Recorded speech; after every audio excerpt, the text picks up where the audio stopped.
Hi అండి. ఈరోజు వచ్చేసి మనం లలితాంబిక 7వ శ్లోకం అండ్ తెలుగులో మీనింగ్స్ అండ్ 8వ శ్లోకం ఆ తెలుగులో మీనింగ్స్ నేర్చుకుందామండి. ఇప్పుడు వచ్చేసి 7వ శ్లోకం. నవచంపక పుష్పాభా నాసా దండ విరాజిత తారాకాంతి తిరస్కారి నాసాభరణ బాసురా. ఇప్పుడు ఈ శ్లోకానికి తెలుగులో మీనింగ్ నేర్చుకుందామండి. నవచంపక పుష్పాభా నాసా దండ విరాజిత. కొత్తగా వికసించుచున్న సంపెంగ పువ్వును పోలెడు ముక్కుదూలముతో ప్రకాశించున్నది.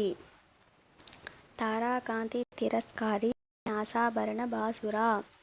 ఆకాశములో ప్రకాశించి కనబడు చుక్కల యొక్క కాంతిని తిరస్కరించుచున్న ముక్కు బూలకి చేత ప్రకాశించున్నది. ఇది 7వ శ్లోకం అండి. 7వ శ్లోకానికి తెలుగులో మీనింగ్స్ అండి.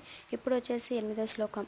కదంబా మంజరి క్లుప్త కర్ణపూర మనోహర తాటంకాయుగలీభూత తపనోడుపమండల. ఇప్పుడు వచ్చేసి ఈ శ్లోకానికి తెలుగులో మీనింగ్స్ అండి. కదంబ మంజరి క్లుప్త కర్ణపూర మనోహర.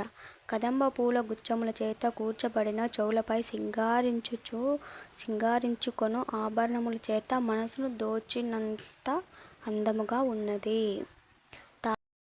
తాటంకయుగలీభూత తపనోడుపమండల. దీనికి అర్థం చెవి కమ్మలుగా జంటలు అయిన సూర్యచంద్ర మండలాలను అమ్మ తన చెవి కమ్మలుగా పెట్టుకుందంటండి. చూడండి అమ్మ అసలు అమ్మకు అమ్మ అందాన్ని వర్ణించడానికి ఏది సరిపోవట్లేదండి.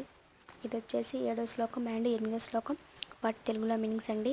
నా ఛానల్ ఎవరైనా ఫస్ట్ టైం చూస్తుంటే లైక్ చేయండి, షేర్ చేయండి, కామెంట్ చేయండి అండ్ సబ్స్క్రైబ్ చేసుకోండి. ఏమైనా తప్పులు కనిపించినా వినిపించినా దయచేసి క్షమించండి. సపోర్ట్ చేయండి. ఎలా ఉందో కామెంట్ చేయండి. ఒక లైక్ చేయండి. చూడనట్టు వెళ్ళకండి. చాలామంది వీడియో చూస్తున్నారు కానీ లైక్ చేయడం లేదండి. ప్లీజ్ దయచేసి లైక్ చేయండి. ఎలా ఉందో కామెంట్ చేయండి. ఏమైనా తప్పులు ఉన్నా చెప్పండి. వినపడినా దయచేసి పెద్ద మనతో క్షమించండి. మీ పెద్ద మనసుతో నన్ను క్షమించండి. థ్యాంక్ యూ ఫర్ వాచింగ్ అండి.